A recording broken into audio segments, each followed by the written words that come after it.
तो प्रॉफिट हुआ है या लॉस हुआ है उसकी कैलकुलेशन करने जा रहे हैं, जो बहुत ही ज्यादा आसान काम है, बहुत ही ज्यादा आसान काम है। आपको करना क्या है, आपको बेसिकली कि मशीन को कितने में बेचा गया है उसको कंपेयर करना है, उसको कंपेयर करना है कि मशीन की आज की रेट की कीमत कितनी है।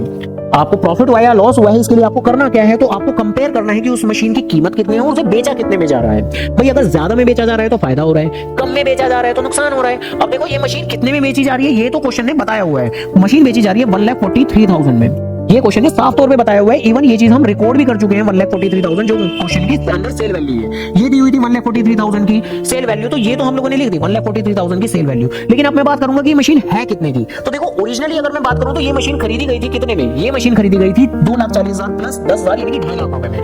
सोल्यूशन में भी आप देख सकते हो कि मशीन खरीदी गई थी कितने की, 2.5 लाख रुपए की। लेकिन क्या आप ये बोलना शुरू कर दोगे कि ठीक है 2.5 लाख की मशीन को आप 1,43,000 में बेच रहे हो। भाई 2.5 लाख रुपए की जो वैल्यू थी वो तो उसकी एक जमाने पहले की वैल्यू थी, तब से लेके अब तक तो पता नहीं उसकी वैल्यू में कितनी गिरावट आ चुकी होगी, कितना डेप्रिसिएशन लग चुका होगा। तो आप बेसिकली क्या करोगे, जरा आराम से, आप बेसिकली क्या करने वाले हो, जरा आराम से और ध्यान से, मशीन की जो भी ओरिजिनल कॉस्ट है, और मशीन की क्या ओरिजिनल कॉस्ट है तो वो आप अपने सॉल्यूशन में भी देख सकते हो। 2.5 लाख रुपए की मशीन की ओरिजिनल कॉस्ट है जो मशीन 1 है। तो 2.5 लाख रुपए की मशीन की ओरिजिनल कॉस्ट में से आज तक जितना भी डेप्रिसिएशन लगाया है आपने, आज तक जितना भी डेप्रिसिएशन लगाया है वो सारा माइनस कर दो, तो उसे माइनस करके तब जाके आपको उसकी आज की रेट की कीमत पता लगेगी कि भाई वो आज की रेट में है कितने की। भाई किसी भी चीज की आज की रेट की कीमत निकालने के लिए आप क्या करोगे, उस मशीन को, उस चीज को, किसी भी चीज को, एक मोबाइल फोन को, एक रिमोट को आपने ओरिजिनली कितने में खरीदा था और तब से लेके उसकी आज की कीमत निकालने के लिए उसका डेप्रिसिएशन माइनस करना पड़ेगा कि कितनी उसमें गिरावट आई है, उसका डेप्रिसिएशन माइनस करना पड़ेगा। और आप अपने सॉल्यूशन में भी देख सकते हो कि देखो मशीन 1 ओरिजिनली तो 2.5 लाख रुपए की खरीदी गई थी।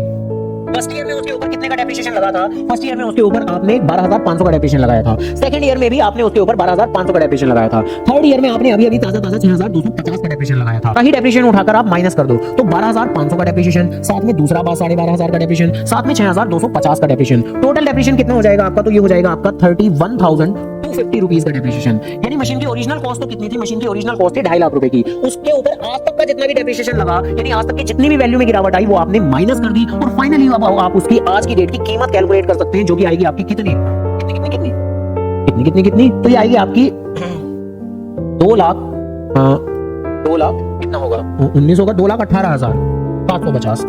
तो बेसिकली आज की डेट में इस मशीन की कीमत होगी 2,18,750। ऑब्वियसली आपने खरीदी थी 2.5 लाख रुपए की, 2,50,000 रुपए की, लेकिन आज की डेट में तो कम कीमत होगी, और कम कीमत निकालने के लिए आपने उसके ऊपर आज तक का जितना भी डेप्रिसिएशन अपने सॉल्यूशन में चार्ज किया है वो देखिए माइनस कर दिया, और बस अब इस कॉस्ट और सेल वैल्यू को आपस में कंपेयर करें तो ये आ जाएगा 75750 कैलकुलेट कर लेना आप, ठीक है जी। 75750 कैसे आया, इन दोनों को माइनस करके आ जाएगा आपका। तो डन जी डन, जो भी